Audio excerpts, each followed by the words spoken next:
हमको मिटा सके ये ज़माने में दम नहीं, ज़माना खुद हमसे है, हम ज़माने से नहीं। तो आज एक मोस्ट इम्पोर्टेंट टॉपिक पढ़ने वाले हैं बीएससी फर्स्ट सेमेस्टर फिजिक्स का गॉस डाइवर्जेंस थ्योरम। एक मोस्ट इम्पोर्टेंट टॉपिक है तो छोड़ना बिल्कुल नहीं है। जिस तरह से सूरज पूरब से निकलता है उसी तरह से हर साल ये क्वेश्चन पेपर में रखा हुआ मिलता है, मानो या ना मानो। यूनिट सेकंड है vector calculus and paper first का नाम याद कर लो, mathematical physics and Newtonian mechanics. चलिए साहब मैं स्टार्ट करवा देता हूँ। अपना टॉपिक क्या है सर? क्यों टॉपिक हमारा? अरे सर आज हिंदी में पढ़ने वाले हैं। हाँ तो भैया हम भी हिंदी में ही पढ़ाएंगे। गॉस डाइवर्जेंस प्रमेय। Okay sir, okay okay okay okay okay okay. आप हेडिंग तो इंग्लिश में डाल देते, कोई बात ना है, सब चलेगा। आज गॉस डाइवर्जेंस प्रमेय। असल में देखो इसका स्टेटमेंट क्या होता है। पहला पॉइंट देखो कि यार ये गॉस डाइवर्जेंस प्रमेय की हमें ज़रूरत क्यों पड़ी।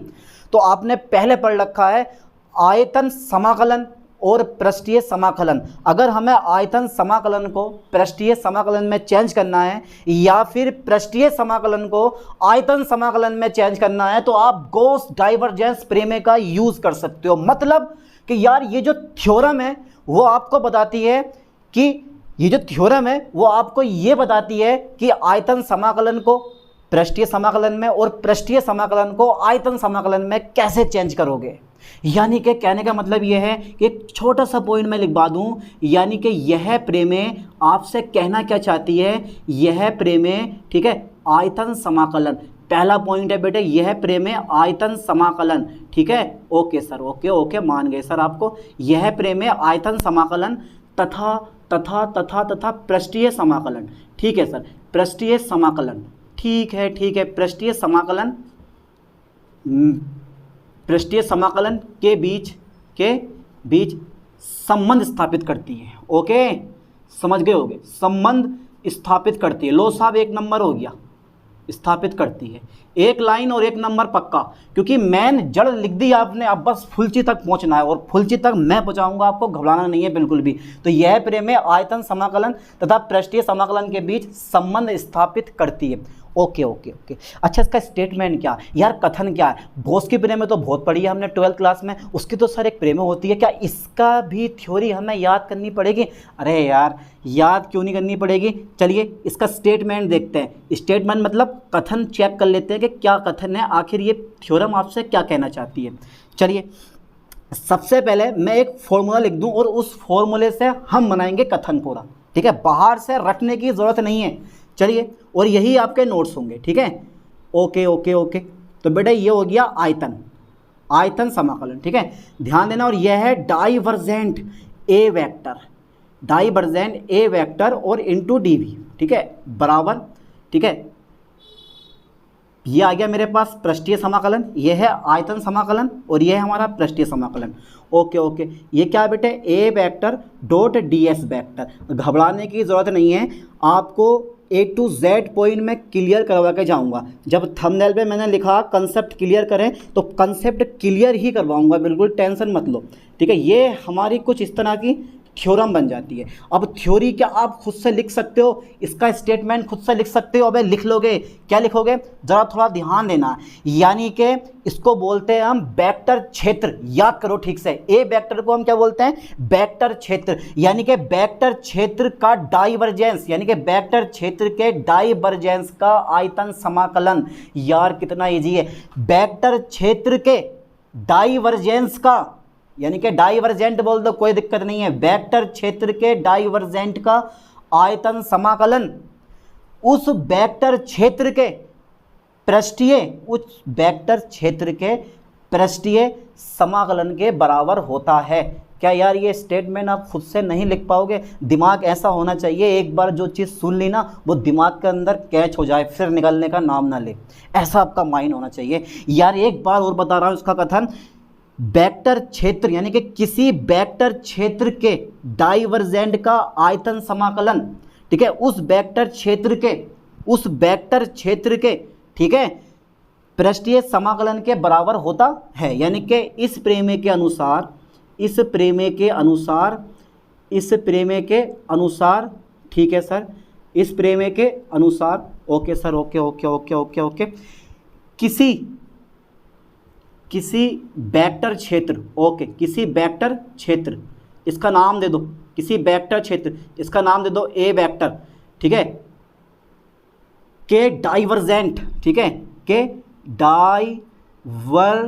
ठीक है, divergence, okay okay okay okay, इस प्रमेय के अनुसार किसी वेक्टर क्षेत्र के डाइवर्जेंस का, कोई दिक्कत नहीं है, डाइवर्जेंस का आयतन समाकलन, ठीक है सर, आयतन समाकलन, ओके सर, ये थ्योरी कहाँ से बना के लेकर आए आप, ऐसी तो हमने इससे पहले पढ़ी नहीं है। आयतन समाकलन, ठीक है, उस वेक्टर क्षेत्र के, उस वेक्टर, ठीक है, उस वेक्टर क्षेत्र के, ठीक है भैया, ठीक है, उस वेक्टर क्षेत्र के पृष्ठीय समाकलन, ठीक है बेटे, कौन से, उस वेक्टर क्षेत्र के, उस वेक्टर क्षेत्र का नाम दे दो, क्या है बेटा, ए वेक्टर है यहाँ पे, उस वेक्टर क्षेत्र के भी लिख दो, चलो, के पृष्ठीय समाकलन, पृष्ठीय समाकलन के बराबर होता है, के बराबर होता है, ठीक है बेटे, के बराबर होता है, ठीक है, अर्थात ऐसे ऐसा कर दो, ठीक है, ये क्या है मेरे, यही क्या है, यही, ठीक है, गोसिस, यही गोसिस, ठीक है, डाइवर्जेंट, ठीक है भाई, यही गोसिस डाइवर्जेंट थ्योरम है, ओके, थ्योरम है, ओके, अरे याद कर लोगे यार, कुछ ना है इसमें, अच्छा बेटा कुछ है इसमें, ये बताओ मुझे, कुछ कह रहा आपसे, ये एक सिंपल सी थ्योरम थी, मैंने लिखवा दी, मैं क्या यार ये आपको याद नहीं हो पाएगी, हैं, अगर याद ना हो तो डूब के मर जाओ, अरे इतनी छोटी चीज़, इतनी ईजी चीज़ आपको याद नहीं हो रही है, इसको याद करो ज़बरदस्ती, चलिए यहाँ तक का स्क्रीनशॉट ले लो, फिर उसको मैं इरेज करने वाला हूँ, जल्दी लो, ले लिया होगा, ठीक है, क्योंकि मुझे भैया प्रमेय प्रूफ करवानी है, ध्यान देना, ये लाना है मुझे, ये लाना है, इसके लिए मुझे थोड़ी सी मेहनत करनी पड़ेगी, और कितनी मेहनत करनी पड़ेगी सर, अरे बस थोड़ी सी करनी पड़ेगी, थोड़ी सी करनी पड़ेगी, प्रूफ कर लेते हैं अब, अरे भैया सर प्रूफ करके दिखा दो, प्रूफ करके दिखा दो, प्रूफ तो बहुत ज़रूरत है हमें प्रूफ की, अरे यार प्रूफ टेंशन के ले लो, एक बार में समझ में आएगा प्रूफ, पहला छोटा सा चित्र बना लो, एक छोटा सा चित्र बना लो साहब, चलो मैंने एक छोटा सा चित्र बना दिया, अरे ये छोटा सा चित्र है सर, ये तो बड़े लंबा सा चित्र लग रहा, कोई बात नहीं, आप कैसे भी प्रश्न बना सकते हो एक, और इसका ज़्यादा भाग खींच देना यार, ज़्यादा नहीं, घिचपिच मत करना, कुछ ही भाग खींच दो इसके, इस टाइप से कुछ भाग इसके खींच दो, इस टाइप से कुछ भाग खींच दो बड़े बड़े, ठीक है, ताकि हमें आयतन को शो करने में दिक्कत ना पड़े, क्षेत्रफल को शो करने में दिक्कत ना पड़े, मैंने कुछ इस तरह से बना दिया, यानी कि देखो समझ जाओगे आसानी से, आप बीएससी में पढ़ रहे हो, अभी 12th क्लास पास करके आए हो, तो सिंपल सी बात है, बीएससी में आए हो तो 12th क्लास पास करके आए होगे, देखो एक बंद पृष्ठ है हमारा, ये है पूरा बंद पृष्ठ है, इस पूरे बंद पृष्ठ का क्षेत्रफल कितना है ऐसे, और पूरे बंद पृष्ठ का आयतन कितना है मेरे पास भी है। अब ये जो संपूर्ण पृष्ठ आप देख रहे हो, ये छोटे छोटे अवयवों से मिलकर बना है, जिसका एक अवयव मेरे पास ये DB1 है, दूसरा अवयव मेरे पास DB2 है, तीसरा अवयव मेरे पास DB3 है, चौथा अवयव मेरे पास DB4 है, पांचवा अवयव मेरे पास DB5 है, ऐसे dot dot dot dot dot, last अवयव मेरे पास कितना होगा DBI है। ऐसे इस अवयव का क्षेत्रफल DS1 हो जाएगा, इस अवयव का क्षेत्रफल DS2 हो जाएगा, इस अवयव का क्षेत्रफल DS3 हो जाएगा, इस अवयव का क्षेत्रफल DS4 हो जाएगा, इस अवयव का क्षेत्रफल DS5 हो जाएगा, और इसका DSI हो जाएगा, ठीक है, ओके, समझ में आया। और पूरे क्षेत्रफल यानी कि पूरे बंद पृष्ठ का क्षेत्रफल कितना है मेरे पास ऐसे, और आयतन कितना है मेरे पास भी है। चलिए साहब, मैं इस वाले भाग से गुजरने वाला फ्लक्स निकालूंगा, इस वाले भाग से गुजरने वाला फ्लक्स, यानी कि आई बे भाग से गुजरने वाला मतलब डाइवर्जेंट फ्लक्स, अपसरित फ्लक्स हिंदी में कहते हैं इसको, ठीक है, आई बे भाग से, या मैं इसको बोल दूंगा आई बे भाग की जगह ना आई बे अवयव कर दे जाऊँ मैं, आई बे अवयव से अपसरित फ्लक्स, ओके बेटे, आई बे अवयव से अपसरित flux, okay sir, okay, line पे फोकस करें, आई बे अवयव से अपसरित फ्लक्स, छोटा सा है, आसानी है प्रूफ करना, बिल्कुल टेंशन मत लो, मैं आपके साथ हूँ। वो आता है सरफेस समाकलन, ये ठीक है, ध्यान देना। और कैसे निकाला मैंने, आई बे अवयव से निकाला है, अगर पहले अवयव से निकालते तो भैया V1 आ जाता, दूसरे से निकालते।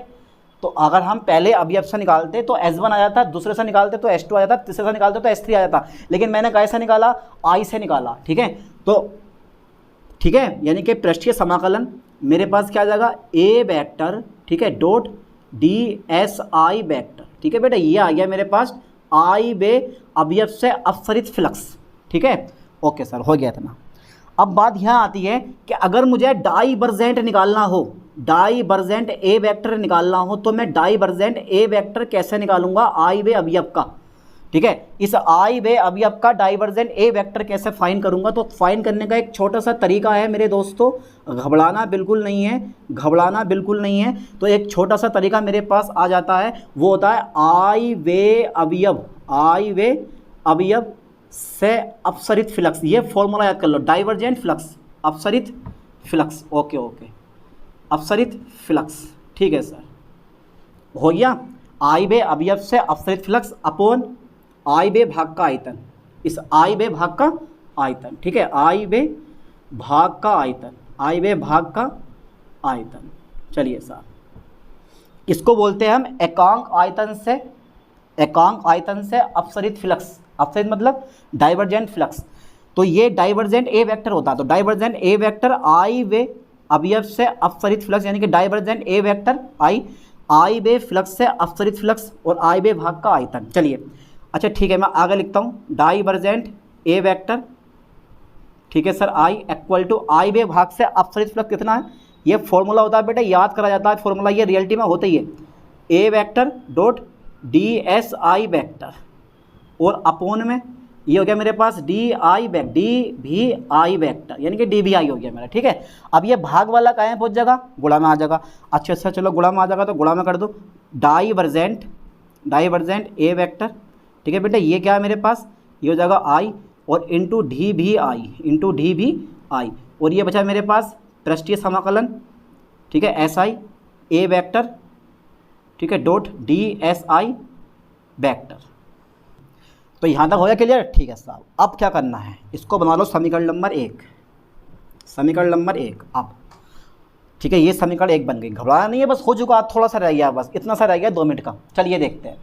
सबसे पहले मान लो संपूर्ण पृष्ठ dV1 dV2 dV3 dot dot dot dot DVI, ठीक है, आयतन के I खंडों से मिलकर बना है। ठीक है, यानी कि संपूर्ण पृष्ठ, ओके सर, ओके, संपूर्ण पृष्ठ। ठीक है सर, संपूर्ण पृष्ठ dV1, dV2, dV3 dot dot dot dot dot DVI आयतन के, DVI आयतन, ठीक है, DVI आयतन के I, ठीक है, भागों या खंडों से मिलकर बना है, से मिलकर बना है। ठीक है बेटे, से मिलकर बना है।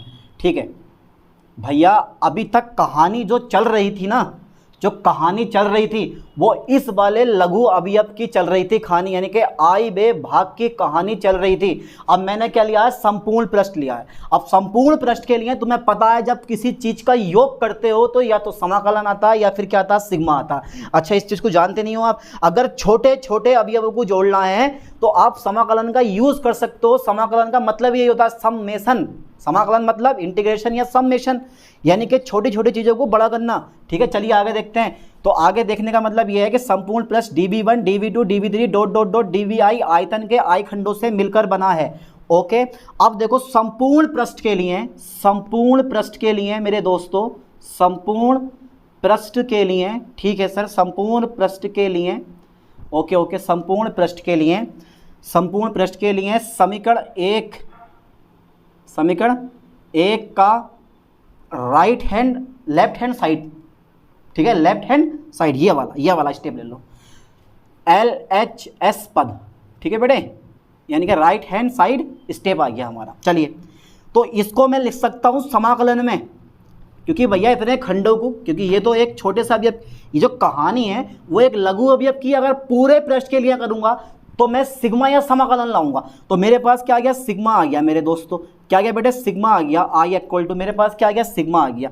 ठीक है सर, सिग्मा आ गया। और क्या है बेटे मेरे पास, ये डाइवर्जेंट ए वेक्टर और इनटू क्या है मेरे पास डी भी आई। और इस चीज़ को मैं लिख सकता हूँ, इस चीज़ को मैं लिख सकता हूँ समाकलन, यानी कि समाकलन आयतन समाकलन v और मेरे पास डाइवर्जेंट ए वेक्टर और मेरे पास क्या हो जाएगा डी भी। ठीक है बेटा, यहाँ से आई हट जाएगा, ये I equal to 1 2 3 dot dot dot N तक हो सकता है। ठीक है, आई का मान 1 2 3 4 5 अन तक हो सकता है, कितने भी रख सकते हो आप। चलिए मेरे पास ये आ गया, ये वाला स्टेप आ गया। चलिए अब बात ये आती है, देखो संपूर्ण पृष्ठ के लिए। अरे मैंने इस सिग्मा को, हम सिग्मा को समाकलन से भी डिनोट कर सकते हैं यार, ऐसा नहीं होता। ठीक है, क्योंकि समाकलन सिग्मा दोनों योग शो करते हैं, तो इसको मैंने ऐसे लिख लिया। ठीक है, चलिए आगे देखते हैं। अब क्या है मेरे पास संपूर्ण पृष्ठ के लिए, किसके लिए बेटे, संपूर्ण पृष्ठ के लिए। ठीक है, संपूर्ण पृष्ठ के लिए। ठीक है साहब, संपूर्ण पृष्ठ के लिए ये संपूर्ण पृष्ठ ds1 ds2 ds3 dot dot dot dot dot dsI। ठीक है, पृष्ठ क्षेत्रफल यानी कि पृष्ठीय क्षेत्रफल के I खंडों से बना है, के I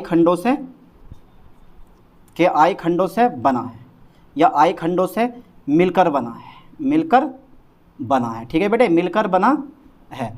तब यानी कि तब संपूर्ण पृष्ठ के लिए, तब संपूर्ण, ठीक है बेटे, संपूर्ण पृष्ठ की बात कर रहा हूं मैं, या संपूर्ण पृष्ठ के लिए समीकरण 1 का राइट हैंड साइड पद, समीकरण 1 का राइट हैंड साइड, यह वाला स्टेप ले लो, राइट हैंड साइड पद। जब मैं कर सकता हूं तो आप भी कर सकते हो। ठीक है, तो सिग्मा मेरे पास आ जाएगा यहाँ पे, सिग्मा आई इक्वल टू मेरे पास कितना हो जाएगा, समाकलन। ठीक है, यानी कि sigma I equal to sigma I यानी कि एस आई, पृष्ठीय समाकलन S I A vector dot D S I vector. चलिए साहब, इसको मैं लिख सकता हूँ खाली डबल समाकलन, आई हटा दो, खाली आ जाएगा A vector dot D S I vector. ठीक है, यानी कि ये भी आई हट जाएगा, खाली इतना आ जाएगा डी एस आई वेक्टर, यानी कि डी एस वेक्टर। ठीक है, नहीं तो इसकी जगह मैंने क्या कर दिया, बस खाली सिग्मा हटाया तो खाली मेरे पास क्या है, सबका मैंने योग कर दिया, तो A vector dot D S vector, A vector dot D S vector आ गया। समझ लो ना चीज़ को। चलिए साहब, समझ लो नहीं, यानी कि ये आई सब हट जाएंगे, खाली बच जाएगा मेरे पास समाकलन, और यहाँ आ जाएगा खाली S A vector dot D S vector. कितने स्टेप हो गए हमारे पास, 2 स्टेप, यानी कि लेफ्ट हैंड साइड को हमने हल कर लिया और राइट हैंड साइड को हमने हल कर लिया। अब क्या करना है, हमें, यानी कि इसके स्थान पर हमें ये रख देना है। ठीक है, इसके स्थान पर हमें ये रख देना लेफ्ट हैंड साइड के स्थान पर, और राइट हैंड साइड के स्थान पे हमें ये रख देना। ठीक है, यानी कि चलिए मैं इसको एज कर दूं थोड़ा सा। Okay sir, okay okay okay okay okay okay okay okay चलिए साहब, रख दे इसकी जगह। तो समीकरण 1 में दोनों पक्षों के मान रखने पर, दोनों पक्षों के मान रखने पर, चलिए साहब, तो बेटा इसकी जगह क्या आ जाएगा मेरे पास, आयतनीय समाकलन। ठीक है, और divergent A vector into D भी। ठीक है, इक्वल टू पृष्ठीय समाकलन। ठीक है, A vector dot D S vector. तो भैया मैंने यहाँ पे सबका योग कर दिया, संपूर्ण पृष्ठ के लिए कहानी कर दी, तो आई हट जाएगा मेरे पास। ठीक है, और यही क्या है मेरे पास, यही हमने क्या करा बेटा, यही जो लिखवाया है, यही लिखवाई है गॉस की प्रमेय। ये क्या है, यह है गॉसिस। ठीक है, डाइवर्जेंस थ्योरम है। ओके, थ्योरम है। बताओ लो साहब, प्रूफ भी कर दिया मैंने इसको। तो बड़ी आसान है प्रूफ करना, छोटे स्टेप के लिए डी आई आ गया, बड़े के लिए समाकलन या सिग्मा आ गया। ठीक है, बस ज़्यादा कुछ नहीं है। एक चीज़ और है, अंदर वालों से जितना फ्लक्स गुजरता, देखो यहाँ से जितना फ्लक्स गुजरेगा बेटा, ध्यान देना, यहाँ से जितना फ्लक्स गुजरेगा इतना फ्लक्स आगा भी, जितना फ्लक्स आगा उतना फ्लक्स गुजर जाएगा। तो यहाँ सबसे गुजरने वाला फ्लक्स 0 होता है, लेकिन फ्लक्स कहाँ बचता है, सिर्फ बाहर ये वाला फ्लक्स बचता है, ओनली ये वाला। हर पृष्ठ से जो ये वाला फ्लक्स गुजरेगा, बस यही पृष्ठ बचेगा हमारा, वरना सारे का सारा पृष्ठ अंदर वाला जो होगा वो बेटे कैंसिल हो जाएगा 0। यानी कि बाहर वाले पृष्ठों से फ्लक्स गुजरेगा, अंदर वाले पृष्ठों का फ्लक्स कितना होगा 0 होगा, क्योंकि जितना फ्लक्स आता है उतना फ्लक्स जाता है, तो आने वाले संख्या माइनस जाने वाले संख्या बराबर 0 हो जाती है। ठीक है, तो इस थ्योरम को बार बार लिख लिख कर कई बार याद करो, और जब कई बार लिख लिख के याद करोगे तो आसानी से याद हो जाएगी। बिल्कुल सिंपल सा टॉपिक है। अब नेक्स्ट लेक्चर में पढ़ेंगे हम स्टोक्स थ्योरम, एक मोस्ट इंपॉर्टेंट टॉपिक है, तो छोड़ना बिल्कुल नहीं है उसको भी। ठीक है, चलिए मिलते हैं नेक्स्ट लेक्चर में। थैंक्स।